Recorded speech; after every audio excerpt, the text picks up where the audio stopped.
Dígale, Dios te bendiga, hermano, hermana. Amén. Gloria a Jesucristo. Qué bueno es el Señor. Este no más falta. El resto está bien. Este no. Gloria a Dios. Aleluya. Ahí estamos. Gracias te damos, Señor. Aleluya. Bien. ¿Estamos listos para la palabra del Señor? Entonces abrimos nuestra Biblia en el Salmo 40. Salmo 40. Voy a leer desde el verso 1 al 3. Con la bendición del Padre, del Hijo y del Espíritu Santo. Gloria al Señor. Pacientemente esperé a Jehová y se inclinó a mí y oyó mi clamor y me hizo sacar del pozo de la desesperación, del lodo cenagoso. Puso mis pies sobre peña y enderezó mis pasos. Puso luego en mi boca cántico nuevo, alabanza a nuestro Dios. ¿Cuántos alaban al Señor, hermano? Dele un fuerte aplauso a Cristo con todo su corazón. Aleluya. Y pueden tomar asiento y poner atención a la palabra del Señor. Poner atención es sumergirse, imaginarse que estamos en esos episodios y nada le distrae. Amén. Gloria al Señor. Interesante las palabras de este rey, el rey David, donde él expresa algunas experiencias propias, situaciones que él atravesó, no una vez, muchas veces, situaciones muy difíciles, tan difíciles que él llega a expresar dos cosas. Me hizo sacar del pozo de la desesperación y del lodo cenagoso. Bendito sea el Señor. En aquellos tiempos era muy común ver pozos secos. Porque usted sabe que en esos tiempos pues, no había la irrigación de agua como hay ahora, que hay tanques elevados enormes y estos abastecen todo un pueblo, etcétera, ¿no? En esos tiempos todo era por vía de pozos. Se abrían pozos y de ahí se sacaba el agua. Gloria al Señor. Pero estos pozos a veces tenían un promedio de vida nada más, es decir, duraban cierto tiempo, luego se secaban. Pero habían pozos, como el pozo de Jacob, que ese no se secaba nunca. Pero todos sabían que el pozo podía ser muy bueno, podía haber encontrado una veta de agua. ¿Cómo podía ser un pozo con un determinado tiempo nada más? Y al secarse, pues ya ese pozo no valía. Entonces utilizaban, porque a veces los pozos estaban dentro de la misma ciudad, donde le echaban brea a los costados, es decir, le daban un tratamiento para que el pozo esté en buenas condiciones. Y eran pozos profundos, no eran pozos de 2 metros ni 3 metros, eran pozos de 10 metros de profundidad, 15 metros, o sea, era bastante profundo. Porque usted sabe que en el desierto, en el Medio Oriente, que antes todo era desierto, ¿no? Pues encontrar agua era una de las cosas más loables cuando lo encontraban. Encontrar agua en un desierto, eso era algo maravilloso. Y a veces las ciudades, cuando encontraban agua, pues se establecían allí, ¿no? Allí se formaban las ciudades alrededor de ese pozo. Gloria a Dios. Y eso era tranquilidad para los pobladores porque tenían agua. Y no solamente hacían un pozo, hacían varios pozos para que éste abastezca a toda la población conforme iba creciendo, iba desarrollando. Entonces, habían pozos, como dije, que se secaban. Entonces, muchas veces, en una señal o una cuestión de castigo a los malhechores, a los que estaban en contra del rey, a los traidores, a aquellos que delinquían, pues los metían en ese pozo, los bajaban allí y ahí lo dejaban, y no le daban de comer, y era un lugar pues totalmente oscuro, húmedo, pero aunque estaba seco, pero todavía la tierra húmeda abajo, y oscuro porque la luz del sol no penetraba hasta las partes bajas del pozo, solamente hasta cierto lugar. Entonces, imagínense estar prácticamente enterrado vivo, porque estar metido en un pozo era como estar enterrado vivo, allí bajo tierra. En algunos casos le lanzaban algunos panes secos para que comiera, ¿no? Pero a los malhechores el trato era bien cruel. O sea, no había contemplación de que su comida, no, que agua. Esa gente gritaba desesperadamente, entraban en desesperación. Gritaban y nadie le escuchaba. Nadie le escuchaba. Y algunos pozos incluso tenían una cubierta encima, una piedra encima, una piedra labrada que la colocaban, o tablones que tapaban ese pozo. Nadie escuchaba. El profeta Jeremías fue uno de los profetas que de vez en cuando los metían en el pozo.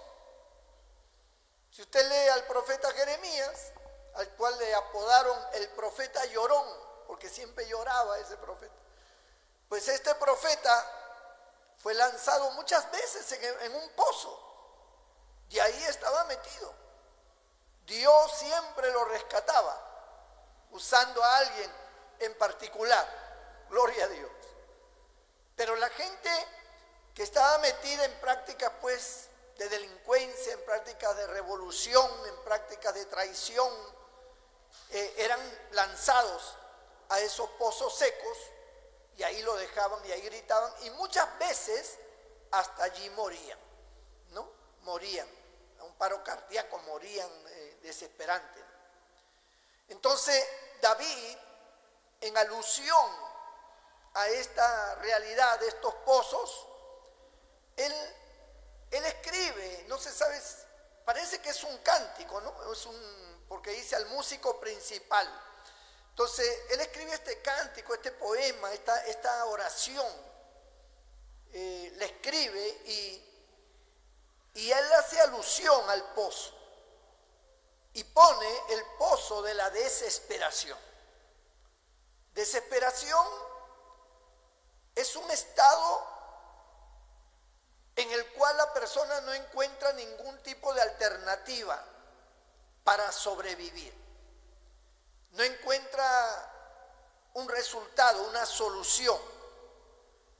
Cuando nosotros nos vemos inmersos en algo que no tiene solución, o que no le encontramos, no le vemos solución, el ser humano de por sí se desespera, entra en desesperación, porque no hay solución. Es como que usted está nadando en el mar o se cae al mar, no sabe nadar y no encuentra piso.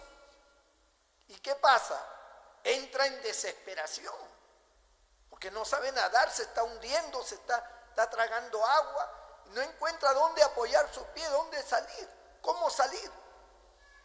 Entonces, todo su ser entra en un estado de desesperación, de temor, de angustia, del cual, amados hermanos, es algo terrible, ¿no? Algunas personas han muerto ya y otras se han salvado porque alguien los ha salvado. Bendito el Señor. Por lo general, los estados de desesperación siempre es la mano amiga la que te rescata. Por ti mismo no puedes salir. Por ti mismo no te puedes salvar. No puedes desahogarte. Siempre tiene que haber alguien que te apoye, que te ayude, que te levante, que te extienda la mano, que te salve. Bendito el Señor. Entonces, David exclama, ¿no?, que él dice que fue sacado del pozo de la desesperación. No es que él estaba metido en un pozo, pero él está comparando su situación, su crisis, la está comparando como si estuviera en un pozo, porque él estaba desesperado, muy angustiado. Y David era un hombre de Dios. La Biblia señala que su corazón era conforme al corazón de Dios. Sin embargo, él tuvo etapas muy críticas, ¿no? Hay otro salmo que estaba mirando, bendito el Señor, donde vemos a David en una situación complicada también. El Salmo 69, ¿no? El verso 1 dice: sálvame, oh Dios, porque las aguas han entrado hasta el alma. Estoy hundido en cieno profundo, donde no puedo hacer pie. He venido a abismos de agua y la corriente me ha negado. Cansado estoy de llamar, mi garganta se ha enrojecido. Han desfallecido mis ojos esperando a mi Dios. Miren ustedes la situación angustiante y desesperante que estaba atravesando este hombre. Este hombre que era un hombre de Dios. Él no era un hombre impío, un hombre rebelde. No, era un hombre de Dios. Sin embargo, le tocó vivir etapas muy complicadas, muy difíciles, muy duras, como nos toca a todos nosotros atravesar situaciones muy delicadas, muy duras, muy angustiantes, y que muchas veces en ese momento uno no encuentra salida, uno no encuentra solución, y eso lo desespera más a uno. Entonces uno muchas veces es juzgado por pasar este tipo de situaciones, este tipo de trances, ¿no? Pero todos, no hay ninguno que no pase por este camino de sombra y de muerte. Bendito el Señor. Todos vamos a pasar, todos vamos a caminar por esa vía.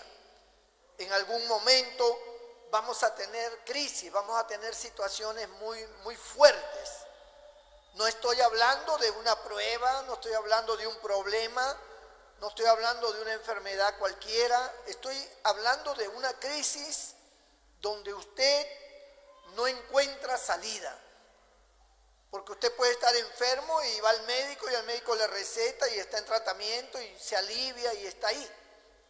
Pero yo estoy hablando de una situación tan complicada que no hay salida, que usted no puede zafarse de esa angustia, de ese dolor que siente, de ese sufrimiento que tiene, donde emocionalmente usted está muy afectado y para usted ya la vida ha dejado de tener sentido.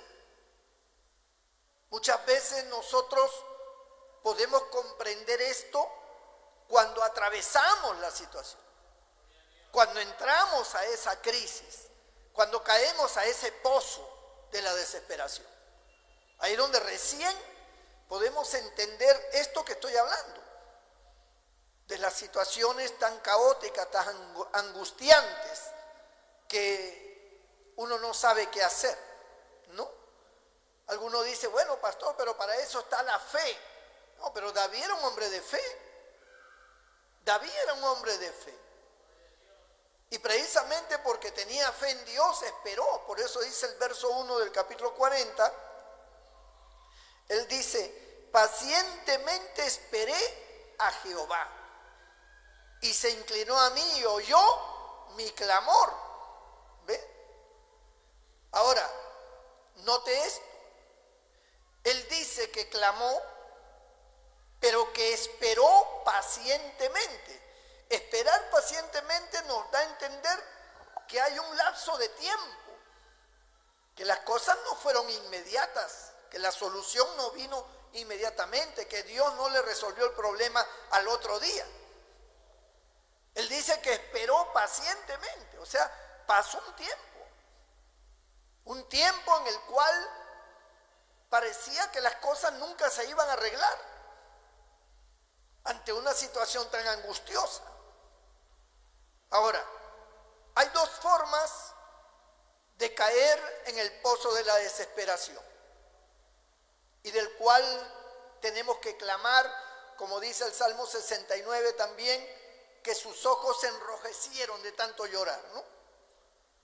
Entonces, en el caso de los creyentes que conocemos a Dios, que sabemos orar, que vivimos bajo la fe que Dios nos ha dado y que nos ha enseñado a tener, nosotros entendemos que muchas de las cosas que nos pasan a veces para nosotros son inexplicables, no las entendemos, pero creemos que Dios firmemente nos va a sacar de esa condición. No es por una cuestión de que usted haya hecho algo malo, sino porque son situaciones que van a acontecer quiera o no importa cuán consagrado esté. Y mientras más consagrado, más prueba, más difícil la situación. Entonces, no se trata de pecado ni de consecuencia de pecado.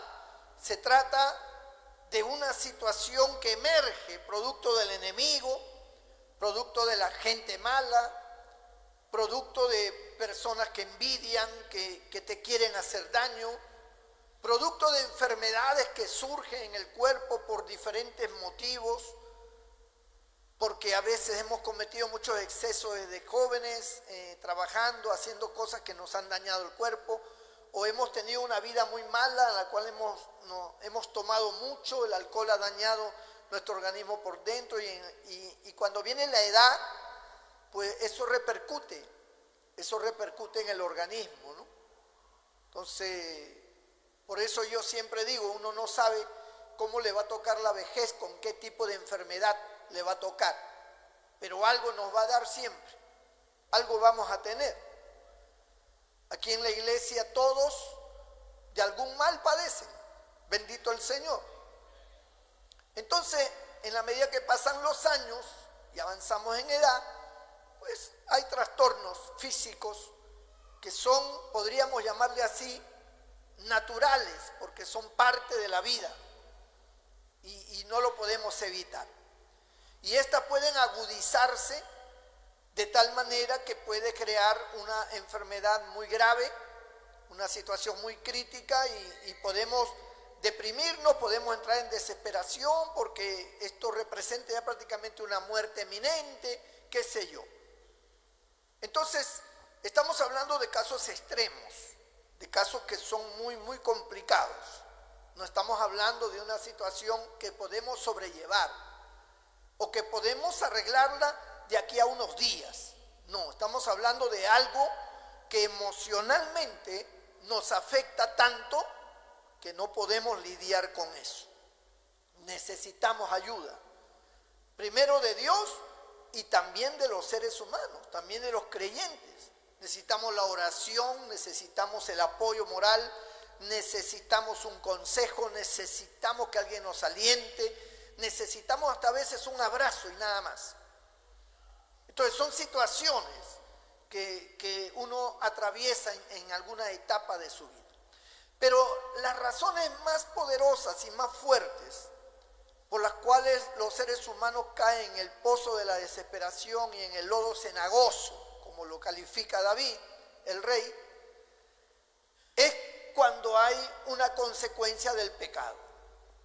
El pecado nos va generando ese salario que es la muerte. nos trae una destrucción, nos trae rompimiento de cosas buenas, nos va minando hasta crearnos situaciones muy duras, ¿no?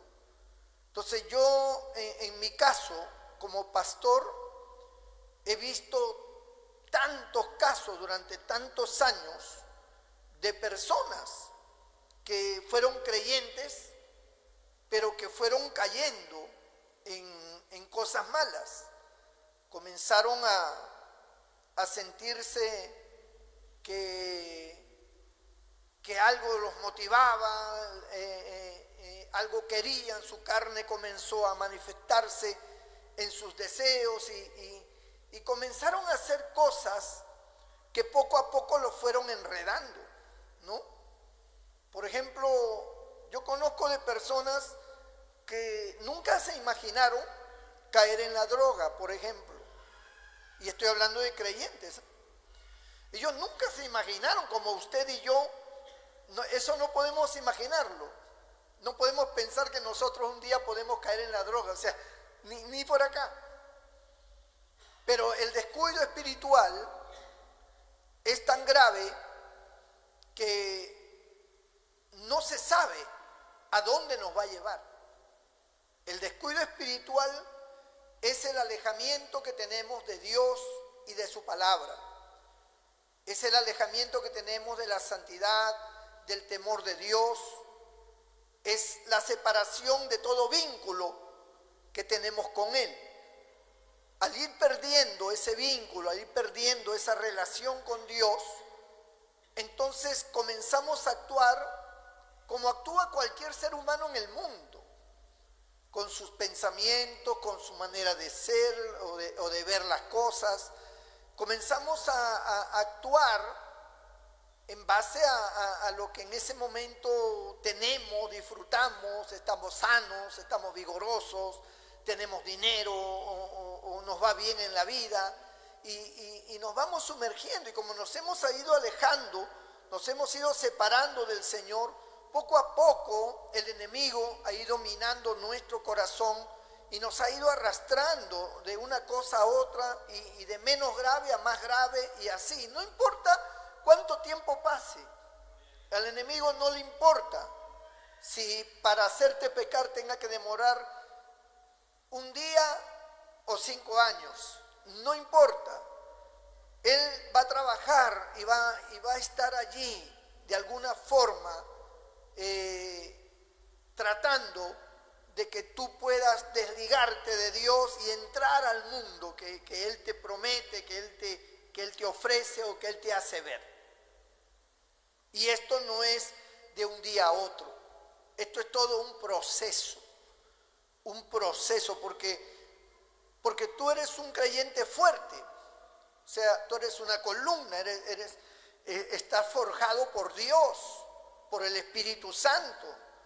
Tú no eres una persona sin entendimiento espiritual, no eres una persona débil, eres una persona fuerte cuando estás en el camino del Señor. No importa si eres nuevo, no importa si no tienes mucho conocimiento de la Biblia, pero tu fe en Dios y tu seguridad de quién es Dios te hace fuerte. Y al enemigo no le es tan fácil tumbar a un creyente así de un momento a otro, no puede hacerlo, porque nosotros estamos revestidos del Señor y tenemos una sensibilidad espiritual que detectamos cualquier situación anormal y inmediatamente nos ponemos en guardia. Entonces, esas cosas demandan tiempo, al enemigo le demanda tiempo poder ir desmoronando tu fe, poder ir desmoronando tu fidelidad, tu constancia, tu fuerza espiritual. Y esto a veces demora tiempo. Pero ahí está el asunto. Todos los que hoy testifican que le fallaron al Señor, que se volvieron al mundo, no fue de un día a otro. Fue poco a poco, hasta que se derrumbó, hasta que cayó. Bendito el nombre del Señor. Ahora, esta situación que estoy poniendo como un ejemplo por un caso que conozco, un creyente cae en la droga. ¿Cómo puede ser posible eso? ¿Cómo puede caer en la droga uno que ha conocido la palabra, uno que ha sido liberado, uno que ha sido fiel, que ha estado en la brecha con los demás en la obra del Señor? Pero es el pecado. Una cosa va llevando a otra. Y poco a poco la gente comienza, el creyente empieza a involucrarse en ambientes que no son los mejores y con gente que no son las mejores. Bendito el Señor. Y cuando se da cuenta, el hombre ya en su debilidad espiritual comienza a aceptar una serie de ofertas que lo van a enredar y lo van a llevar hacia el pecado. Esto hace que la persona poquito a poquito se va introduciendo. Entonces, una vez en uno de los testimonios que yo escuché, que conocí de cerca, este varón me decía: pastor, yo nunca me imaginé que siendo creyente yo iba a caer en la droga. Yo tenía mi hogar, tenía mi esposa, tenía mis hijos. Dios me rescató, Dios me dio una nueva vida, Dios me dio un buen trabajo y todo iba muy bien. Todo empezó bien, pero llegó un momento en que me iba bien todo y yo comencé a descuidarme espiritualmente. Y ya estaba ya en una cosa y otra cosa, que el trabajo, que la salida a comer por acá con los amigos, que los compañeros de trabajo, que el jefe, y que esto, y que las reuniones, y ya yo dejé de orar, yo dejé de congregar, y poco a poco me notaba que mi carácter, mi temperamento ya no era el mismo. Yo antes era una persona, desde que me convertí, una persona dócil, una persona comprensiva, tratable. Pero ¿cómo es la separación que uno tiene de Dios? Todo va cambiando. Y yo sentía que mi temperamento cambiaba. Yo sentía que yo tenía reacciones que no eran buenas y comencé a maltratar a mi esposa. Comencé a maltratar a mis hijos, pero más a mi esposa. La ofendía, la comencé a insultar y ya no me llevaba bien con ella, todo lo que ella hacía me parecía malo. ¿Por qué? Porque ya yo estaba en otros ambientes, ya yo estaba mirando otras mujeres, ya yo estaba en otras situaciones. Entonces, todo esto me fue contaminando de tal manera que yo nunca pensé que me pudiera traer tantas consecuencias tan terribles, me decía él. Pero al cabo del tiempo me di cuenta que la familia conmigo ya no era igual. Mi esposa poco a poco me fue perdiendo el amor, ya yo sentía su indiferencia y a mí me daba igual. Porque cuando alguien está en el pecado, cuando alguien está alejado de Dios, ya le da igual, no le importa nada. Y yo ya estaba ya en fiestas, yo ya estaba ya fumando escondidas, y hasta que un día me invitaron un poco de cocaína. Y yo no quería, porque usted sabe, siempre la palabra de Dios está ahí en el corazón. Pero ya me vi prácticamente como obligado, forzado, y probé la cocaína por primera vez, me decía él, ¿no? Y a tal grado que surgió efecto en mí y me fue gustando lo que yo sentía, lo que yo percibía, esos efectos alucinógenos, y comencé a buscarlo y me fui introduciendo y ya no me importó nada. Poco a poco me hacía más duro, más rebelde, más frío.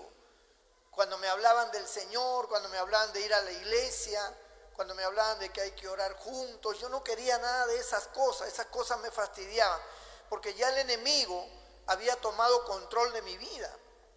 El enemigo había tomado control de mi mente, de mi cuerpo, de mi alma, y ya yo no quería ya nada de Dios, ni de las cosas de Dios. Me fastidiaba si alguien oraba, me fastidiaba si se ponían a cantar o cuando escuchaban música cristiana, me fastidiaba llegar a la casa y ver a mi esposa de rodillas orando. O sea, todo eso ya me fastidiaba, porque toda su familia era cristiana, sus hijos, todos conocieron al Señor, iban a la iglesia. Y cuando me decían de ir al templo, al principio comencé a poner excusas, pero después ya no di más excusas, sino que dije tajantemente que yo ya no quería ir. Y que no me molesten más con eso, ya en cualquier momento iré y punto. Entonces me decía él, yo no podía ya liberarme de esas cosas. Pero como todavía no se veían las consecuencias, pues yo seguía en la situación. Hasta que un día me descubrieron.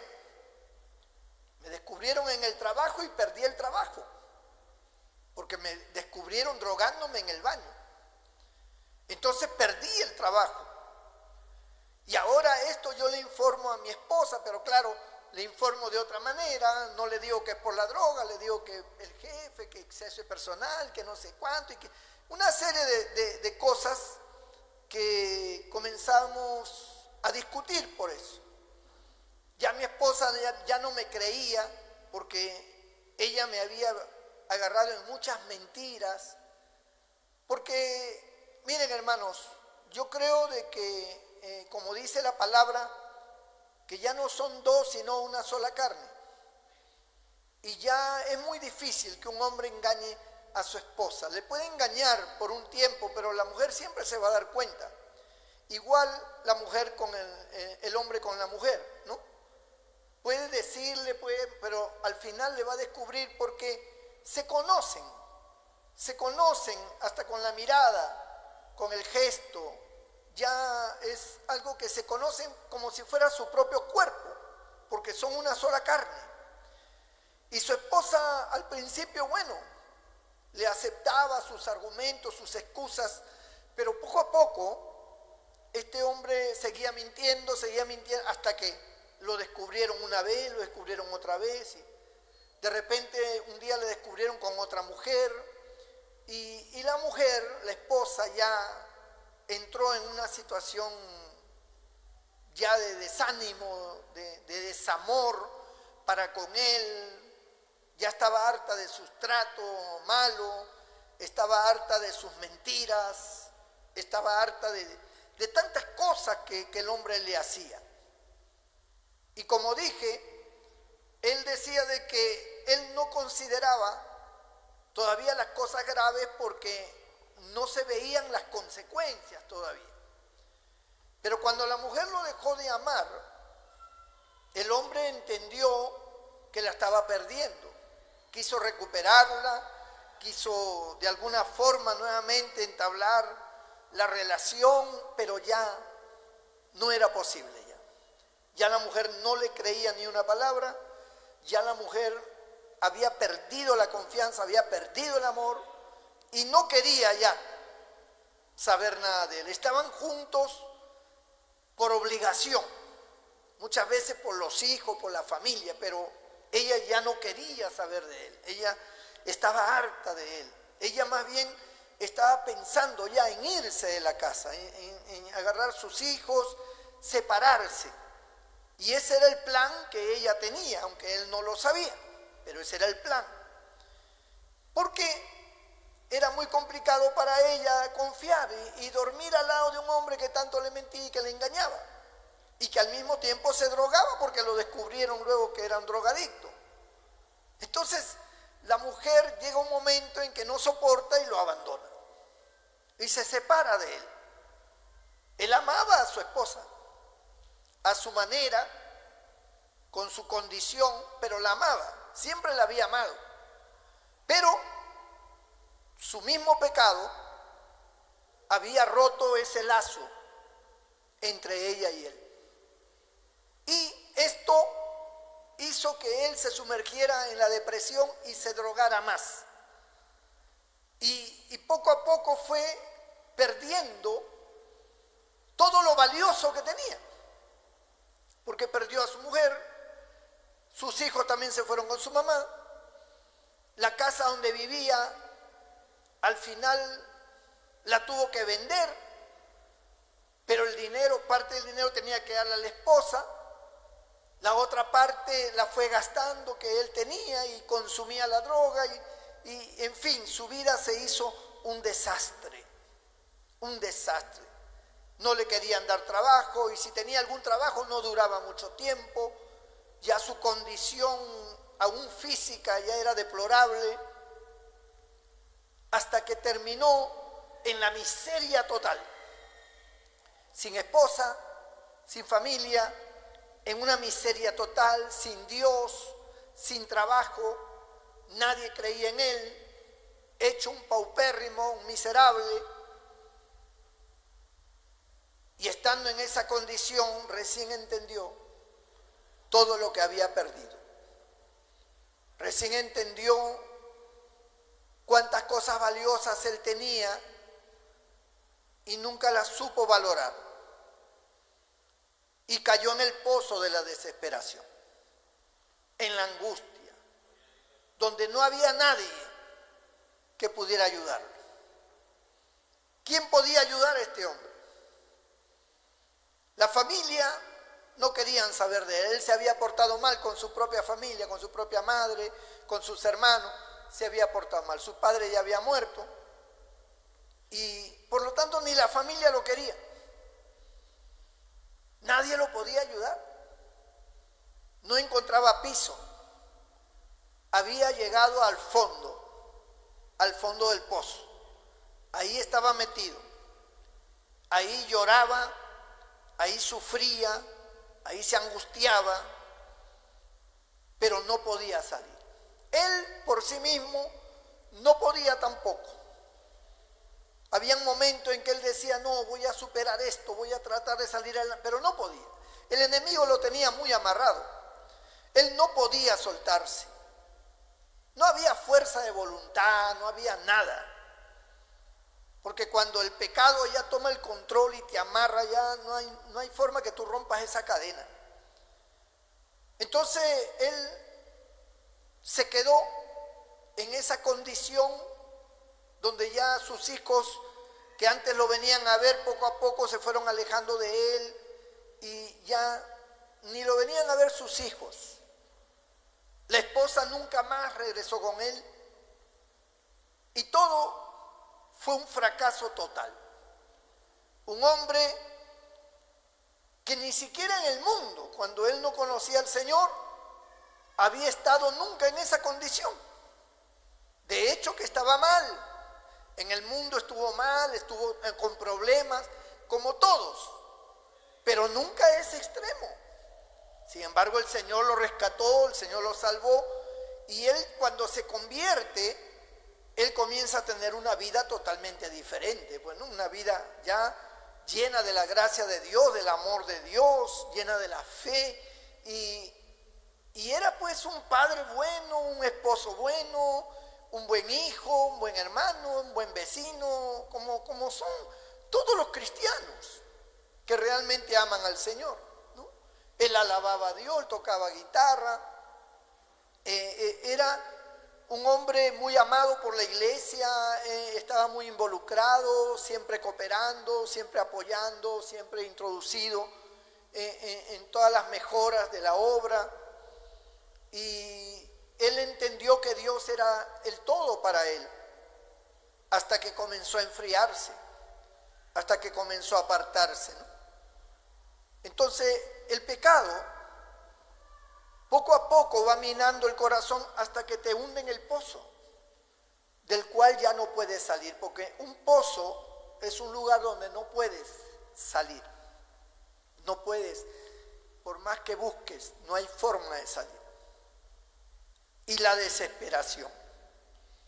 Sin embargo, la misericordia de Dios, el amor de Dios, que Él al corazón contrito y humillado jamás desprecia. Bendito sea el nombre del Señor. Y estando en ese pozo de la desesperación, en esa soledad, en esa angustia, enfermo, con la angustia de la droga, con una vida miserable, él empieza a acordarse de Dios. Él conocía la palabra de Dios y se postra y comienza a orar y comienza a llorar y a suplicar, a pedir perdón. Él buscó a su mujer, le pidió perdón, pero la mujer no quería saber de él. Que te perdone Dios, es un asunto contigo. Yo no quiero saber más de ti, no quiero que me busques nunca más. Las cosas aquí ya terminaron y ya, se acabó. Y la mujer mantuvo su postura bien firme, le pidió perdón a sus hijos, le pidió perdón a su familia, pero en realidad no le creían. Era muy complicado, pero él estaba tratando de hacer lo correcto. Él estaba tratando de que Dios de alguna manera se agradara, de que él buscara reconciliarse, buscara nuevamente las cosas buenas, pero nada le daba resultado. Tampoco Dios le hablaba, pero él dice que clamaba, que él lloraba, se pasaba noches enteras llorando, orando de rodillas, pidiendo a Dios misericordia, que Dios lo levantara, que Dios le proveyera, pero pasaban los días y no pasaba nada. Él seguía en su misma miseria, en su mismo dolor. Y a veces nosotros pensamos, ¿no? Que las cosas que nosotros destruimos, que nosotros hacemos fracasar o fracasamos, nosotros pensamos que con el hecho de que clamamos a Dios ya eso se va a resolver mañana. Y muchas veces no es así. Por más que clames, por más que llores, por más que supliques, cuando tú has roto el vidrio, es difícil que vuelva nuevamente a la normalidad. Como se dice en el dicho popular, ya no se puede llorar sobre la leche derramada porque ya está derramada. Ya no hay más nada que hacer. Ahí lo que hay que hacer es otro tipo de operación. Hay que enfrentarlo de alguna otra manera, pero no queriendo que las cosas vuelvan a la normalidad cuando tú destruiste eso, cuando todo se vino abajo por tu culpa, por tu falta de entendimiento, por tu descuido, por haber dejado a Dios, por entrar en un mundo de la carne, del pecado, de la maldad. Entonces esto te trae consecuencias terribles que muchas veces duran años y a veces toda la vida.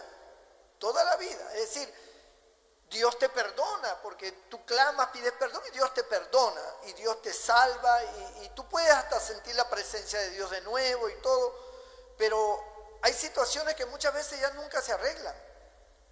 Y no es porque Dios no tenga poder para arreglarlas, sino porque has creado en los corazones situaciones muy duras.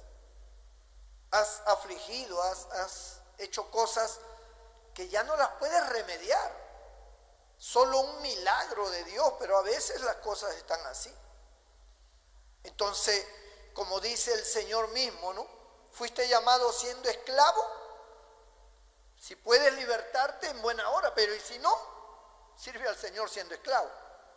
Lo que está diciendo es, en el estado en que tú eres perdonado, en el estado en que te encuentras, Dios puede obrar en tu vida y puede cambiar las cosas cuando es por primera vez, pero cuando ya tú destruyes siendo creyente, a veces esas cosas son complicadas, porque ya has actuado como creyente, no como inconverso, y como creyente tienes entonces mayor fuerza de incredulidad de parte de los que te oyen y de los que te ven, especialmente tus seres queridos. Así que este hombre clamaba, él quería que su esposa volviera, él quería que sus hijos volvieran, que nuevamente su hogar fuera como antes, pero él había destruido el hogar. Él había roto todo, él había arruinado todo. Así que lo único que le quedaba era esperar en Dios, la misericordia de Dios. Lo único que le quedaba era esperar a ver qué Dios iba a hacer con él, ¿no? Pero Dios lo primero que quería era levantarlo a él, que él volviera nuevamente a la senda antigua, que volviera otra vez a los caminos del Señor. Ya en los caminos del Señor él tenía que aprender a superar situaciones, él tenía que demostrar fidelidad y que ahora era más fuerte la lucha, el enemigo no lo iba a dejar tan fácil, pero él tenía que esforzarse, él tenía que poner de su parte. Y gracias a Dios que lo hizo, gracias a Dios que lo hizo. Él sigue hasta ahora separado, él sigue hasta ahora con su hogar dividido y ya encontró un trabajo que no es un trabajo como el que él tenía, pero al menos lo hace subsistir. Y pasa un montón de peripecias, pero aprendió a amar a Dios, aprendió a servir al Señor, ahora está en el templo, ahora busca a Dios, ahora alaba a Dios, pero tiene una secuela y una serie de situaciones muy complicadas, ¿no? Hay casos donde Dios cambia todo, que seguramente es la esperanza de él hasta el día de hoy, que un día Dios cambie su situación, que un día su esposa reaccione, porque gracias a Dios que ella no se fue con otro hombre. Algún día tal vez, es la esperanza de él, es la oración de él, él clama, él ayuna, él busca y trata de que las cosas se resuelvan, pero hasta ahora él no encuentra solución en lo que refiere a su hogar. Sin embargo, hay otros que al igual que él, o peor, o un poco menos que él, tuvieron los mismos fracasos, pero se levantaron y Dios le ha devuelto su hogar. Dios nuevamente lo ha incorporado, ¿no?, a la bendición y otra vez ha podido reconstruir lo que estaba destruido. En el caso de David, por ejemplo, David nos habla acá de que él está en un pozo de desesperación y en un lodo cenagoso.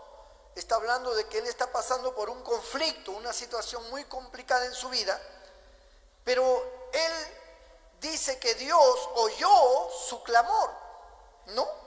Pacientemente esperé a Jehová y se inclinó a mí, oyó mi clamor, él tuvo paciencia, él sabía que a la larga o a la corta las cosas iban a cambiar.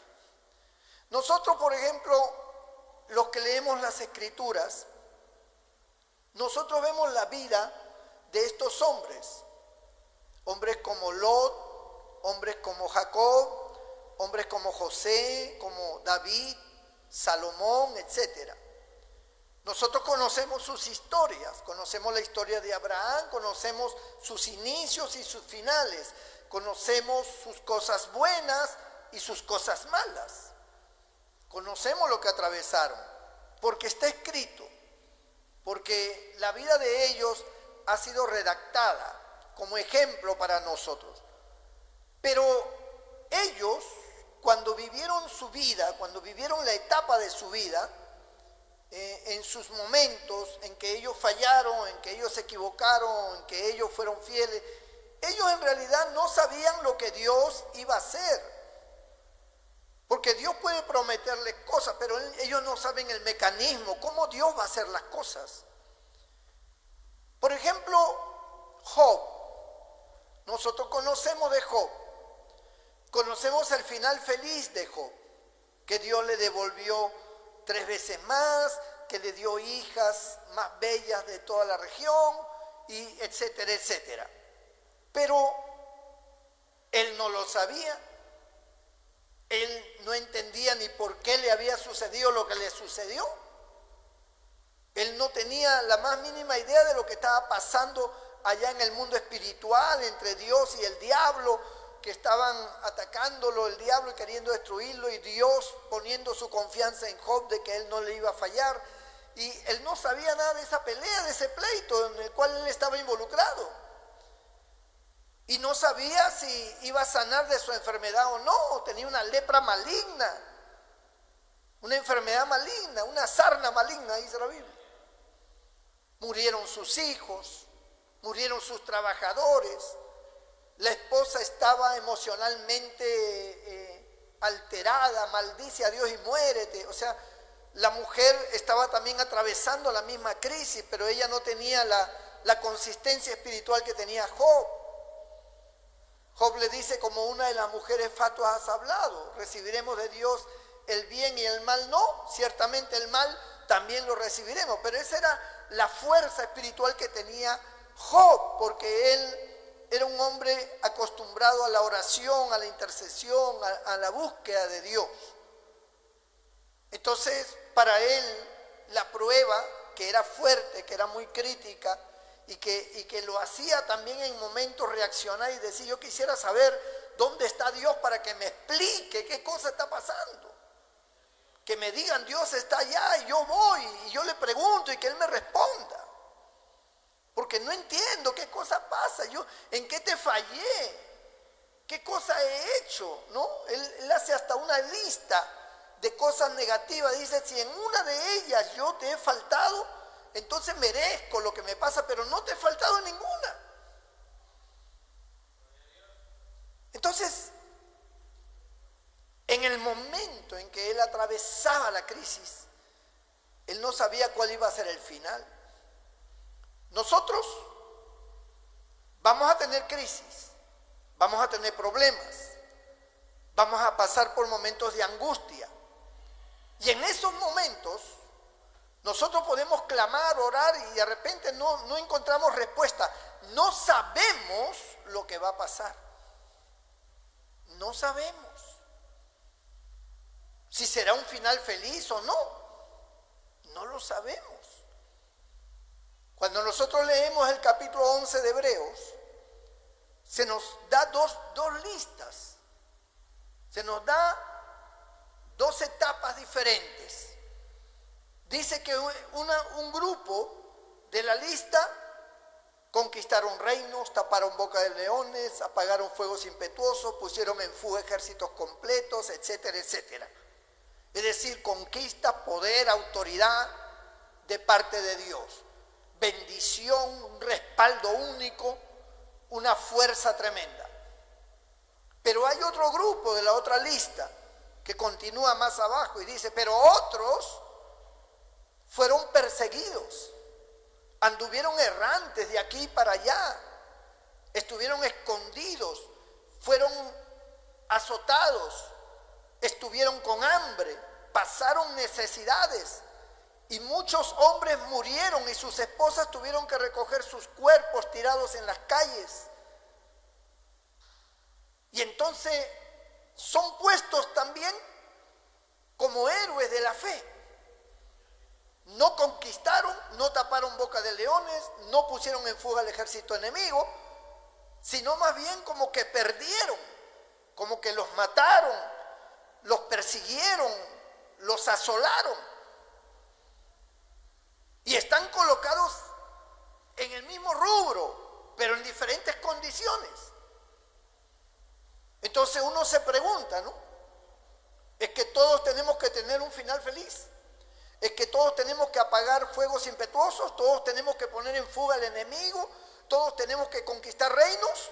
¿O también de repente nos toca vivir la etapa de la persecución, nos toca vivir la etapa de la enfermedad, nos toca vivir la etapa de la muerte de un hijo, de la madre, del esposo, de la esposa, nos toca sufrir económicamente, nos toca padecer situaciones diversas y no tenemos fe, no somos gente de fe? Ahí están los héroes de la fe, los que conquistaron y los que fueron conquistados, pero ambos están dentro de los héroes de la fe.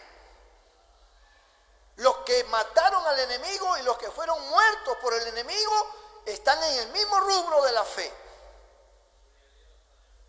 Solo que fueron circunstancias diferentes.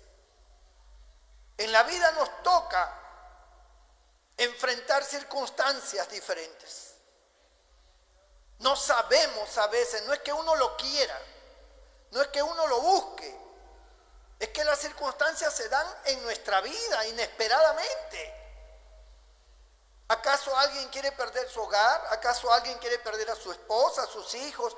¿Acaso alguien quiere estar en un país que no es su país? ¿Acaso alguien quiere estar en necesidad? ¿Alguien quiere perder su casa, su trabajo, después de haber tenido, quedarse en la nada? ¿Alguien quiere eso? Nadie quiere eso. Pero ¿cómo llegamos a eso? Pues dos etapas. O el pecado nos arrastró a esa condición donde perdimos todo lo de valor, o nos tocó vivir esa circunstancia aún siendo fieles a Dios. Nos tocó vivir y tenemos que enfrentarlo, pues. Tenemos que aprender a vivir así. Como tiene que aprender a alguien que le cortan un brazo, le cortan una pierna, o se queda ciego, o se queda sordo, o le hacen una operación al corazón que ahora ya no puede activarse como antes, o que puede tener tantas cosas. ¿Y qué? ¿Es un hombre sin fe? ¿Es una persona que no honra a Dios? Sí, le tocó pasar esa situación. ¿Quién de nosotros puede juzgar la vida de los demás? ¿Alguno de nosotros tenemos acaso la capacidad de juzgar y de decir, lo que a ti te pasa, lo que a ti te sucede, es por esto, por esto, por esto? Nadie puede. Los amigos de Job trataron por medio de la capacidad del razonamiento y de la lógica y también del conocimiento, de la experiencia con Dios, trataron de hacerle ver a Job que su condición era una condición producto del pecado. Es como que ellos le decían, Job, déjate de tonterías, a legua se ve que esto es consecuencia del pecado. Tú le podrás engañar a los demás, pero a nosotros no. Nosotros conocemos las cosas de Dios, sabemos cómo funciona el lado bueno y cómo funciona el lado malo. Pero sin embargo estaban equivocados. Lo de Job fue un caso especial. Ellos no lo entendían, ni el mismo Job tampoco. Job se defendía a sí mismo diciendo, pero yo no he hecho nada malo. Pero no le creían, porque eso no es lógico, eso no es factible, no puede ser que lo que te está pasando a ti, esto es algo que no le pasa a ningún hombre. Abre tu mente, Job. Han muerto tus hijos, todos, ni siquiera uno ha quedado. Has perdido todo, te han robado todo, han quemado toda tu cosecha, han matado a tus trabajadores, te ha caído una sarna maligna a ti, tu esposa está como loca. ¿Qué es esto, Job? No me vengas a decir de que esto es producto de tu fidelidad. Aquí algo malo tiene que haber. Y Job seguía repitiendo que no. Y como él repetía que no, eso indignaba a sus amigos, eso le indignaba. Porque era como que él no entraba en razón. Se había entercado. Y no era verdad. Nuestras vidas se enfrentan a diferentes tipos de circunstancias, a diferentes tipos de problemas.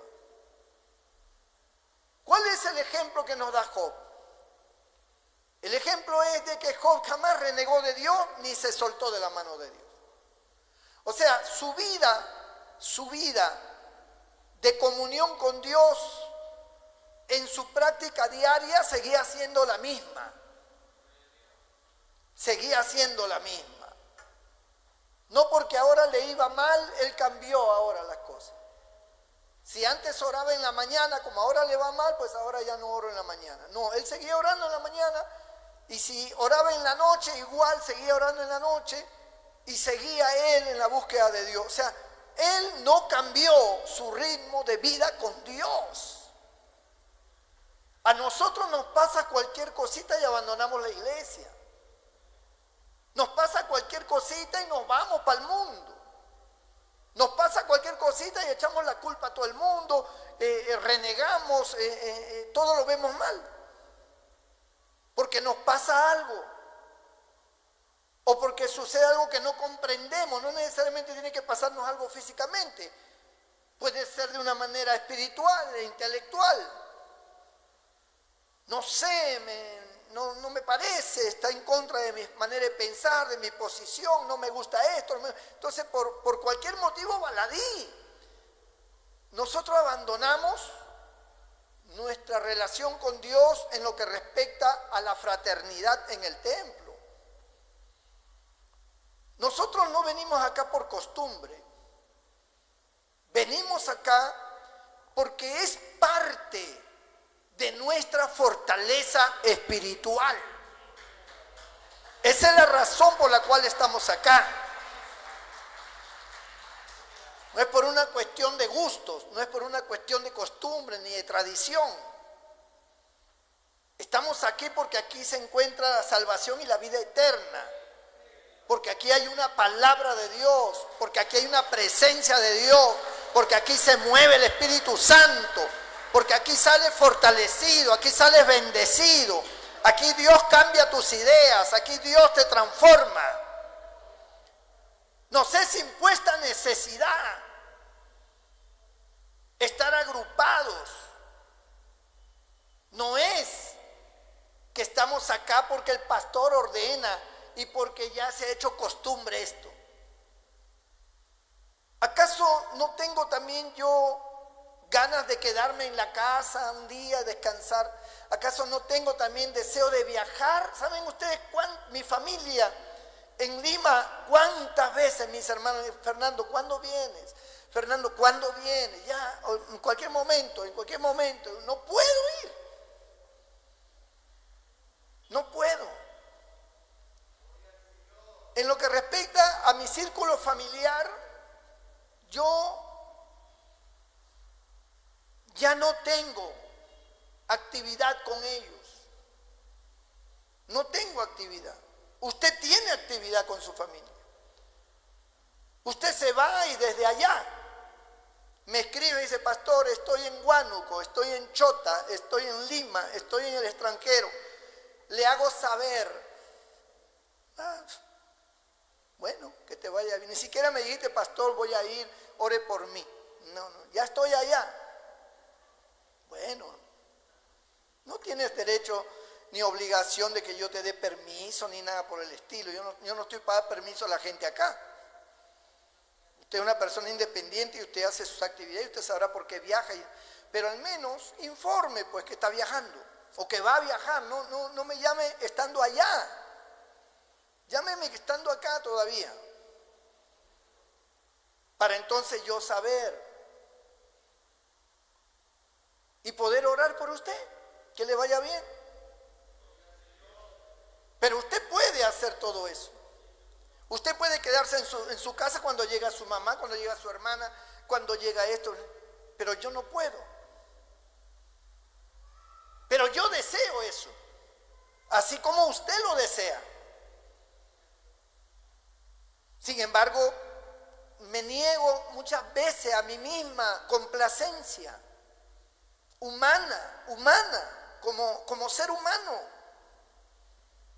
Me limito por circunstancias obvias, la obra, la iglesia. A veces estoy delicado de salud y así delicado vengo a predicar. No lo digo. Como hoy que tuve un percance y pedí la oración. Y gracias a Dios, a los hermanos por la oración, porque me puse bien y acá estoy. Entonces, yo no puedo permitir que mi vida de relación con Dios se altere por ningún motivo. Yo me debo al Señor como usted se debe al Señor. Y este lugar es un lugar donde tenemos que apreciar que en este tipo de reuniones de culto a Dios aquí, nuestra alma se satisface.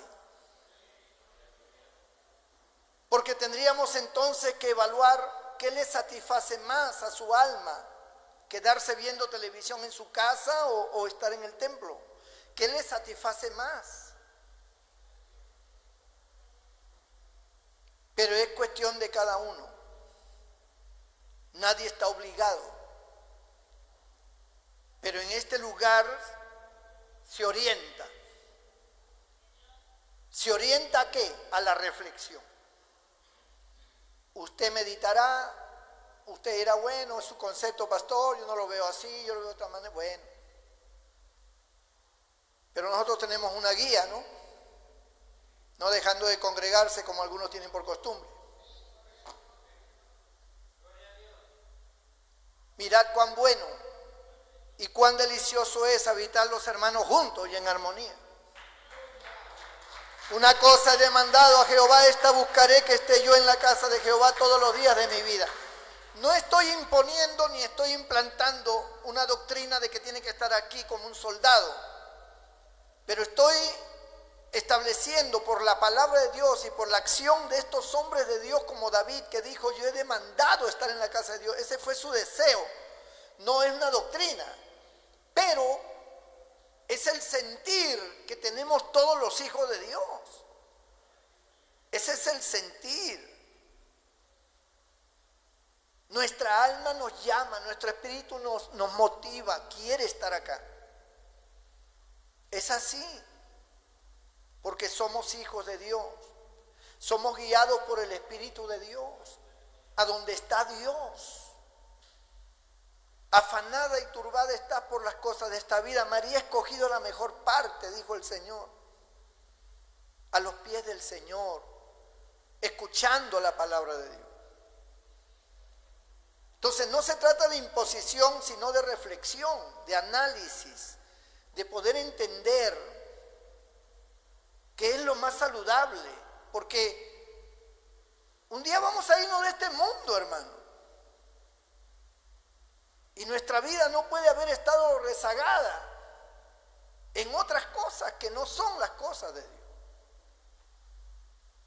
Ahora, cada uno tiene circunstancias en su vida.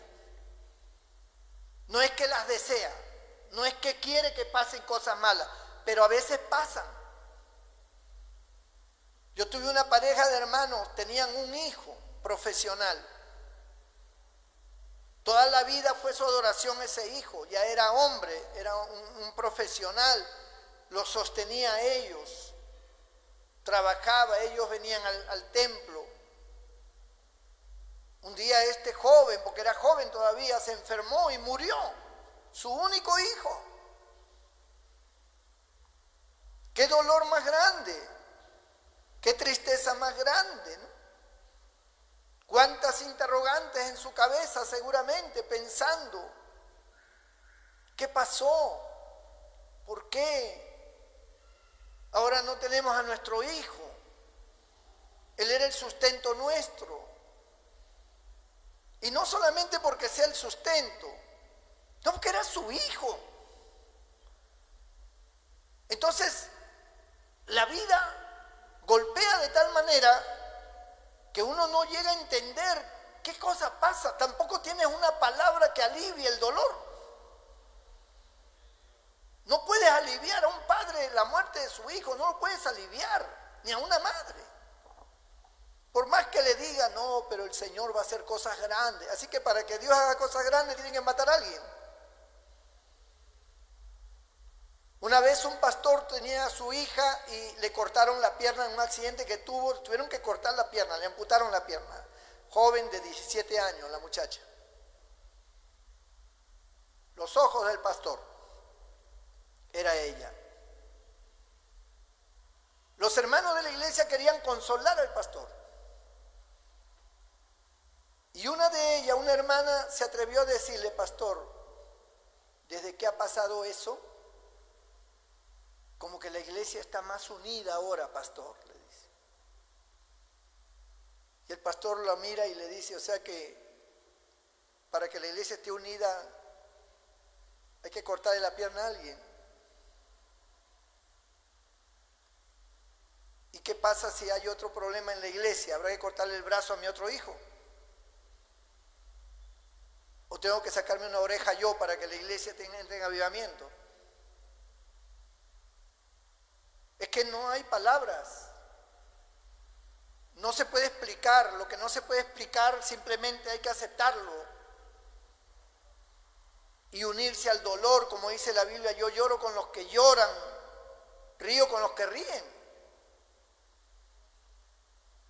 Entonces, un abrazo, una palabra de fortaleza, es mejor que decir esas tonterías de que desde que pasó tal cosa mala, la iglesia ahora está mejor. ¿Y cuántas cosas malas tienen que pasar para que esté en óptimas condiciones la iglesia? Así es como está en óptimas condiciones la iglesia. Que se muera alguien, que le pase algo a alguien. Es la ignorancia. Pero son etapas, son circunstancias. Algunas la tienen que afrontar toda su vida, otros en parte de su vida, pero la tienen que enfrentar. Y la tienen que enfrentar con el mismo gozo, con la misma fidelidad, con la misma fe, con la misma fuerza, como en aquellos momentos cuando todo estaba bien. Tiene que ser así. No podemos menguar. Porque es como decir que un ejército que está en el campo de batalla, una granada explota y vuela la pierna, el brazo, el ojo, la cabeza de alguien, y entonces como volaron unos cuantos cuerpos, entonces nos vamos todos a la casa porque no podemos resistir eso. No puedes irte a tu casa. Tienes que seguir batallando con el mismo coraje, con la misma fuerza, con el mismo pundonor, con el mismo honor que tienes en tu corazón. No importa lo que pase, tienes que enfrentar la batalla. Tienes que salir adelante, no puedes menguar, no puedes debilitarte. Hay creyentes que son de tiempo nada más, de un tiempo. Son buenos creyentes hasta que algo no les gusta, hasta que algo no encaja con ellos y entonces ya comienzan a pensar dónde van a ir.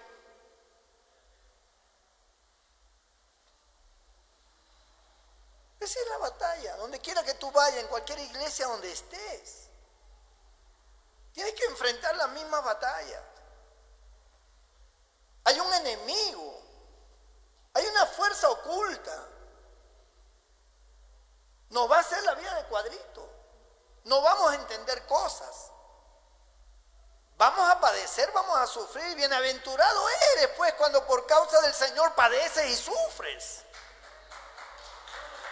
Si nos toca vivir esa etapa, hay que pasarla. No queda de otra. Usted se imagina cuando la iglesia era perseguida.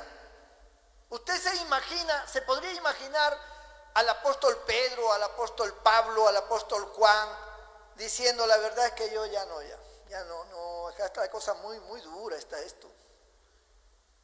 No entiendo, la iglesia parece que no ora porque yo estoy encarcelado en la isla de Patmos, el otro ha sido decapitado, están flagelando a los hermanos, o sea, ¿qué es esto? ¿Dónde está la iglesia? ¿Dónde está la oración? ¿Dónde está el clamor? ¿Dónde está el poder de Dios? Poder de Dios había, oración había, ayuno había, la palabra se difundía, salvación de almas había en cantidad, sanidades, milagros, todo eso había, pero también había persecución, también había muerte, también había torturas. También había que salir huyendo hacia otro lugar. Había una serie de detalles. Eso no podía a ningún apóstol desanimarlo. Ningún apóstol, por incomprensión que tuviera, como el caso de Pedro con Pablo, la incomprensión y el problema que hubo entre ellos, como el caso de Pablo con Bernabé o con Juan Marcos, el sobrino de Bernabé. No quiero ese cobarde conmigo en el viaje misionero. Y Bernabé se molestó y se separó de Pablo y Pablo tuvo que tomar a Silas y entonces Bernabé se fue con Juan Marcos. Diferencias, situaciones engorrosas entre los mismos apóstoles, hubieron, pero ¿acaso eso los separó de la fe, los apartó del camino, dejaron de ser lo que estaban haciendo, se dividieron, se fueron por otro lado. No, ahí estaban, de tal manera que al pasar el tiempo, Pablo le dice a Bernabé: oye, tráeme a Juan Marco, que lo necesito, me es útil al ministerio. El que le había dicho cobarde en un tiempo, ahora le decía: me es útil.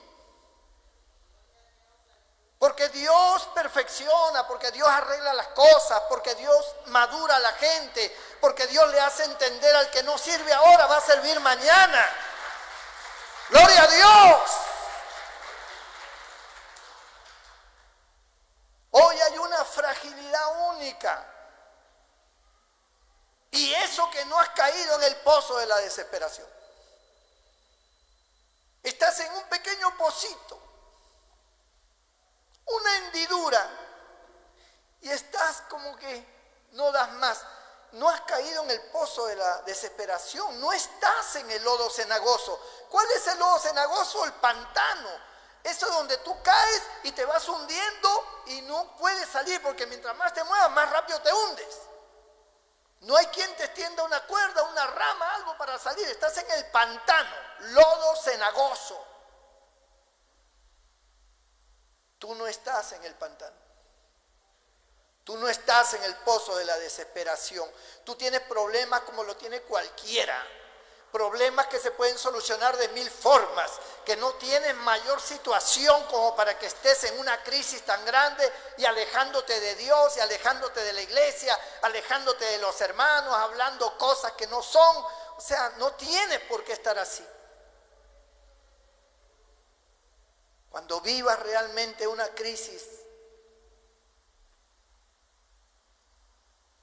donde tienes que llorar y gritar, como lo he hecho yo varias veces, agarrando mi almohada y gritando, como lo has hecho tú en algunas ocasiones, ante situaciones que sí son críticas, ante situaciones que sí merecen llorar. Pero eso ha menguado nuestra responsabilidad de servir a Dios. Eso nos ha quitado el derecho de seguir predicando. Eso nos ha quitado nuestra imagen de estar siempre presente en la casa de Dios. Ahí estamos, contra viento y marea, en todo tiempo, verano, invierno, primavera, otoño, sea que nieva, sea que hay lluvia, sea que hay frío, sea que haga calor, no importa las circunstancias, sea que nos comprendan o no nos comprendan, sea que nos amen o no nos amen, no interesa. Nosotros amamos, nosotros comprendemos, nosotros seguimos adelante, nosotros hemos puesto nuestra mirada en el Señor. Nadie nos va a cambiar, el diablo no nos va a poder cambiar, no va a poder quitarnos el sitio en el cual Dios nos ha puesto, en el cual Dios nos ha dado. Dios está con nosotros y el diablo no tiene parte ni suerte. No importa cuánto lloremos y cuánto suframos, no importa si nos aman o no, me da igual, porque nosotros sí tenemos que amar. No me abrazan, yo abrazo. No me hablan, yo hablo. El gozo del Señor es nuestra fortaleza. Pacientemente esperé, dijo David. Pasaron años. Usted se imagina a José cuando fue puesto en la cárcel por la mujer esta que lo difamó. ¿Acaso José sabía que iba a ser el segundo de Faraón? ¿Qué alternativa tenía de salir de la cárcel? Ninguna, estaba ahí de por vida. De por vida. Había querido violar a la esposa de un funcionario importante de Egipto. Estaba en cadena perpetua en la cárcel. ¿Acaso él sabía que iba a salir airoso? No. ¿Acaso Dios le dijo a José: no te preocupes, yo te voy a sacar de acá y vas a ser grande? No, no le dijo nada. ¿Acaso Dios te dice algo a ti? No te dice nada. ¿Me dice algo a mí? No me dice nada. Las cosas van llegando por voluntad de Dios. El que tiene el destino es Dios, no nosotros. El que sabe lo que va a pasar con nosotros es Dios, no nosotros. Nosotros confiamos en Él y dependemos de Él y estamos en la mano de Él. Y eso se llama fe. ¿Acaso el enemigo no atacaba la mente de José? ¿Y qué pasó? ¿Y esos sueños de que la luna, las estrellas y todo se inclinan? ¿Qué? Mira dónde estás. Tú te preguntas, ¿por qué estoy así? ¿Por qué no tengo trabajo, Señor? ¿Por qué estoy enfermo? ¿Por qué en mi casa mis hijos se han rebelado? ¿Por qué mi mujer se ha rebelado? Mi esposo se ha rebelado. ¿Por qué el trabajo, el negocio nos va mal? Hemos ido a la quiebra varias veces. Negocio que ponemos, negocio que quiebra. ¿Por qué nos calumnian? ¿Por qué nos difaman? ¿Por qué murmuran? ¿Por qué esto? Porque hay una lista de porqués. Porque así es este mundo. Porque así es esta vida. Porque hay cosas que nos tocará vivir y tenemos que vivirla como hombres, como mujeres, bien agarrados de la mano del Señor, con esa fiereza, con ese coraje, con esa fe. No estamos acá jugando al cristianismo, no estamos aquí jugando a una religión, a ver si me va bonito. Me he metido acá porque dicen que aquí Dios prospera. Puede que no te prospere nunca. Puede que toda tu vida seas pobre y te mueras pobre. ¿Y qué? Allá seremos ricos. Allá nos espera el tesoro. Allá nos espera la herencia. Acá no. Puede que a alguno le vaya bien y gloria a Dios por eso. Y me gozo que te vaya bien. Y oro para que te vaya bien, como dijo el apóstol. Deseo que seas prosperado en todas las cosas, así como prospera tu alma. Pero a veces no se da. A veces por falta de entendimiento, a veces por falta de trabajo, porque no trabajas, porque no te esfuerzas, porque te has estancado, porque no tienes visión. Y entonces siempre estarás dando vuelta en tu mismo sitio. Pero a veces porque te ha tocado así vivir. ¿Qué vas a hacer? Lo que nos toca, nos toca. Y hay que aceptarlo. Y si podemos solucionarlo, lo solucionaremos. Y si le podemos pedir a Dios para que lo solucione, y Dios lo hace en buena hora. Y si no lo hiciera, ¿qué?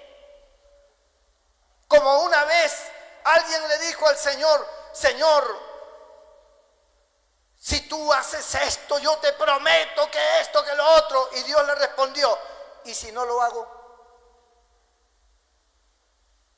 Y él se echó para atrás, porque nunca esperó esa respuesta. ¿Y si no lo hago? ¿Qué? Señor, ¿y qué de este? Dijo Pedro cuando vio a Juan. El Señor le dijo: si yo quiero que él quede hasta que yo venga, ¿a ti qué? Sígueme tú.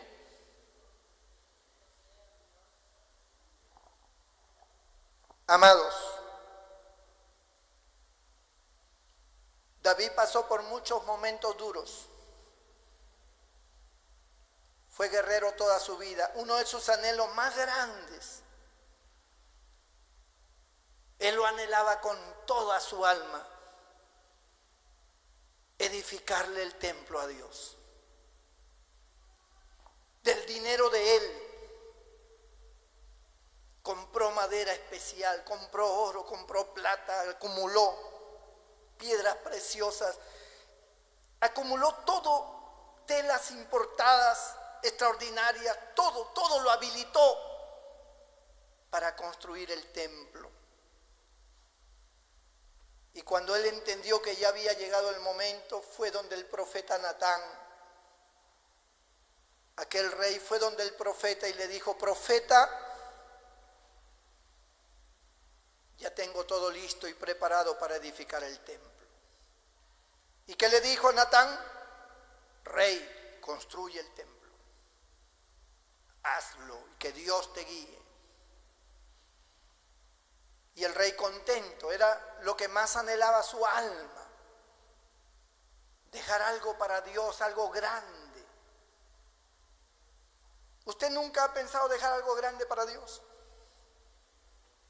Usted quiere dejar algo grande para los sinvergüenzas de sus hijos. Para los que no buscan a Dios, a ellos quiere dejarle algo grande. Pero David quería dejarle algo grande para Dios. Y David estuvo súper contento. Y cuando Natán sale del palacio, Dios le habla a Natán y le dice: Natán, ¿y quién te ha dicho a ti que David me va a construir templo a mí? ¿Quién te ha dicho que David me va a construir casa a mí? Ve y dile a David que él no me construirá el templo. Su hijo Salomón me construirá el templo. Él no me puede construir el templo porque él ha derramado mucha sangre. Él ha sido un guerrero. No me puede, con esas manos sangrientas, edificarme un templo. Natán tuvo que regresar corriendo. David, así dice Jehová, tú no le construirás casa. Lo derrumbó totalmente a David. David no podía entenderlo porque todo mi corazón, años acumulando tesoros para tu casa, años, Señor, separando esto, lo otro. ¿Por qué me quitas esa dicha? ¿Por qué me quitas esa felicidad? Yo quiero hacerlo. No puedes. Y cuando Dios dice que no es no, hermano, y no importa cuánto llores, zapatees y hables. Cuando Dios dice no es no y se acabó. No va a cambiar de opinión. Y David tuvo que aceptar y decir: no tengo pues esa dicha. No tengo esa felicidad. Hubiera sido mi felicidad. Pero al menos mi hijo, uno de mis hijos lo va a hacer. Salomón. Él lo va a hacer. Y cuando ya iba a morir, llamó a Salomón y le dijo: hijo, yo he acumulado tesoros, plata para las cosas de plata, oro para las cosas de plata, madera especial, esto y lo otro. Todo está habilitado allí en los tesoros del rey. Úsalo para edificarle casa a Dios. Hay cosas que aunque nosotros anhelemos y deseemos, pues simple y llanamente no la podemos hacer ni tener. ¿Y eso qué va a pasar? ¿Vamos a renegar?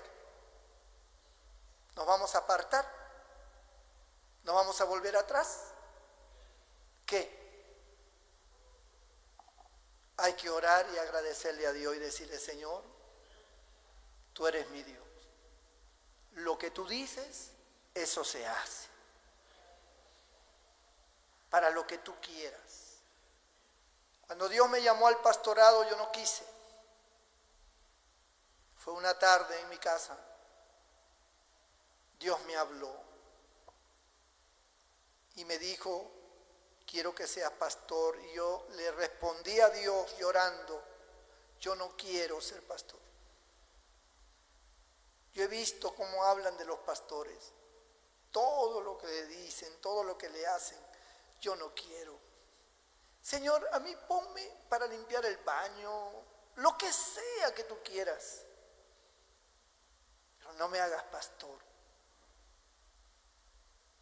Dios no me dijo ni sí ni no, ya lo había dicho. Y yo en mi espíritu entendía que Él quería que yo fuera pastor. Y al final tuve que agachar mi cabeza y decirle: Señor, bueno, lo que tú quieras así será. Y ahora que soy pastor y que he pasado tantas cosas, a veces en oración le digo: ya ves, Señor, yo te decía, ¿por qué no quería ser pastor? Ya ves. Y a veces me imagino a Dios riéndose, como haciéndome así. Eres pastor, es un privilegio.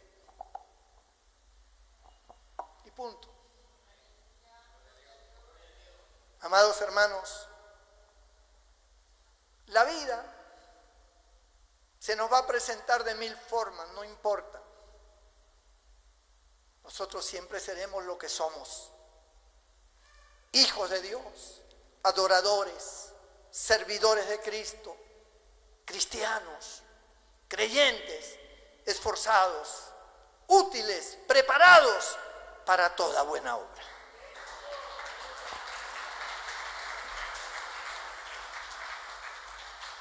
Inclina tu rostro y cierra tus ojos allí donde estás.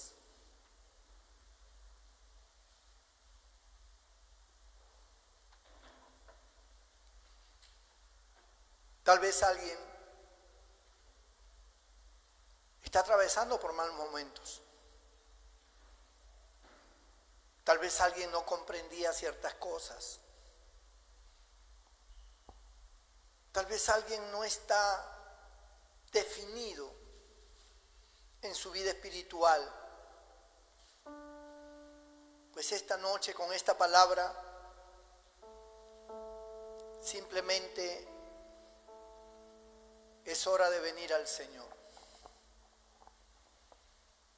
de decirle: Señor, aquí estoy, soy tuyo, soy tuya, te pertenezco